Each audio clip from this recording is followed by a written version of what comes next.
What is up, YouTube? My name is Clyde, and I have pressing issues, where I come to you from my dry cleaners and I talk about comics and all of my other interests. So this is part 4 of my top 50 books in my personal collection that I like the most for whatever reason. Most valuable, most sentimental, great cover. There's not any particular order. As you've seen, if you haven't watched the previous videos, I've done 3 other ones. I try to group them in 10. I kind of stole that idea from Matt Woods, another great YouTuber who's got good content, and he's got a fantastic comic room, and he's got that's something to shoot for. But basically, I'm breaking these things up into smaller segments where I can kind of go over it without making the video last too long. So let me get started. This is a video. This is books 20 through 11. So I'm gonna give you 10 more books here, and we're gonna look through them, and just keep it moving. Take a moment, please like and subscribe. I do not do videos that frequently, but if you want to see content where I break down my submissions from CGC before and after, I just try to work on my grading and see how well I did after the fact. I think it's pretty educational and pretty helpful, so you can get to see the process from before the grading's done and after. You get to see how what books kind of come back at what grade. So kind of educational and very helpful. So moving on to book 20. This is a House of M book, issue 1. This was I wanted a prize from I think it was Jim Kovacek's Phoenix Flames Comics. He threw it in a gift bag. They had a Christmas party thing last year, and I ended up being lucky enough to win this book. And it's very, I think they took the WandaVision intro from this image. So pretty cool book. It's a 9.6. Very happy with that. All right, number 18 is Incredible Hulk 340. This is the second battle between Wolverine and the Incredible Hulk. Just iconic Todd McFarlane cover. Fantastic work. This is one of my favorite books, at least covers of all time. Just you can't beat the Todd McFarlane and iconic Wolverine and Incredible Hulk. And it's the gray Joe Fixit version of Hulk, which is pretty cool. All right, next is Uncanny XMen 221. This is a 9.6. You might have seen this in a bunch of videos. Excuse me, a previous video where I submitted a bunch of copies of these. The books were actually for a friend of mine, and basically for submitting for him. He gave me one of the 9.6s, so very happy to have this. So this is a first appearance of Mr. Sinister. If they bring him into the MCU, it's gonna be a big thing. So thanks to Damon for giving that to me. All right, moving on to, this is Uncanny XMen 266, which is the first appearance of Gambit. This is a 9.4. I think I bought this book myself, and it's in fantastic shape, but the wrap is pretty terrible. You can tell from the top there that they cut it off. And I think a lot of CGC, they don't hold bad wraps against the grades unless it's really bad, and I think this might be one of those cases where it fits in that really bad, where I get to get points off, because I don't really see any ticks or any other defects in it. But as you can tell, and even in my grader's notes, it says that it's miswrapped. So I'm thinking they maybe took a point or two off because of that. All right, on to some Silver Age books. These are some bigger things. This is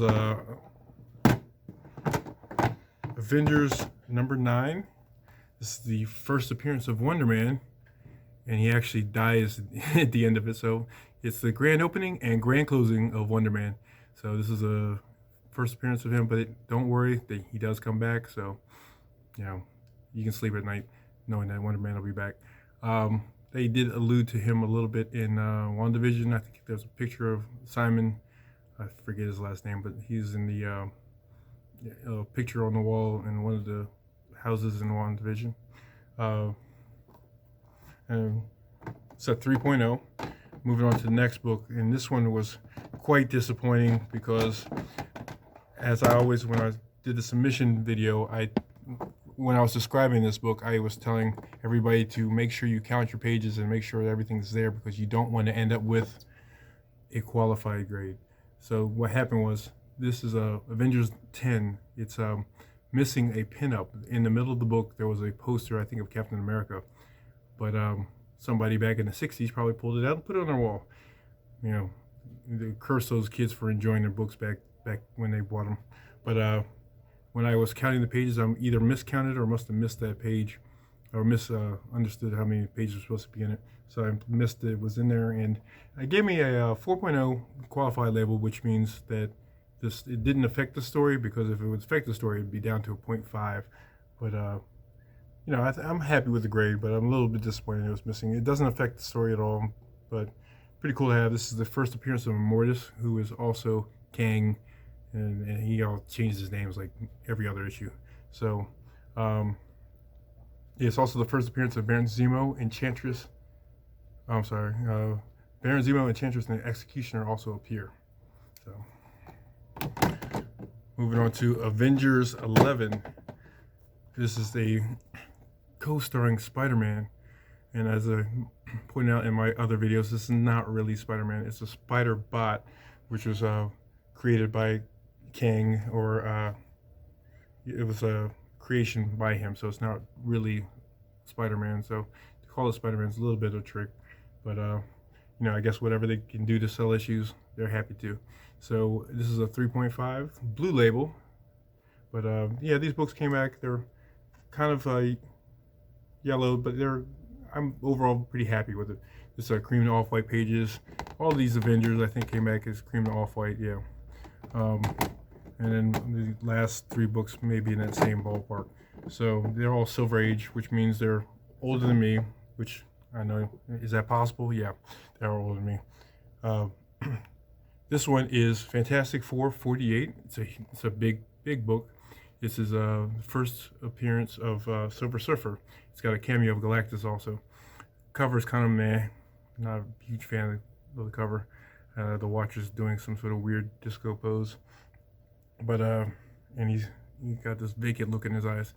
But it's it came back at 4.5, cream to off-white. Very cool. Very happy to have this book. This is you know, this is a big key. No denying that. So let's see. Moving on to issue 49, which is the brother book, or the sister book to 48. This is Fantastic Four 49. This is the first full appearance of Galactus. Much better cover, you know, with Galactus and Silver Surfer in it. It's the second appearance of Silver Surfer, and you know, this is again, it's a huge book. Not as big as 48, but also it's for that slight step down. It's a 4.5 cream to off-white pages. And lastly, number 11. It's Fantastic Four 53. This is the, I think it's the second appearance of Black Panther. Yeah, second appearance of Black Panther. Also the first appearance of Ulysses Claw, which you may remember for the Black Panther movie. He was the character that they killed off in Black Panther, and he was also in, one of the early movies I can't think of right now. But again, this is a 6.5 off-white to white pages, so this is in a little bit better shape than the other two. But it's also the first appearance of T'Chaka, who's T'Challa, the Black Panther's father. So these are 10 more of my top books, and thank you for watching. Please take a moment and like and subscribe my videos. If you're interested in more content like this, I do have the other videos I've done so far in this set, and I have other unboxing videos and some pre-submission videos where you can see the same books before they came back. You get to see how they looked. I take some time and look over them and try to best approximate what I think the grades are going to be, and it's a good education. So please, thank you, and comment on anything, thoughts on the books. Have a good day. TTFN. Oh wait, hold on, almost forgot the shirt. This is my Simpsons / Cheers mashup. So we got Moe's, established in 1989, which was the first year of The Simpsons in Springfield, USA. So you fans of Cheers and or The Simpsons should appreciate that. So thanks again, DTFN.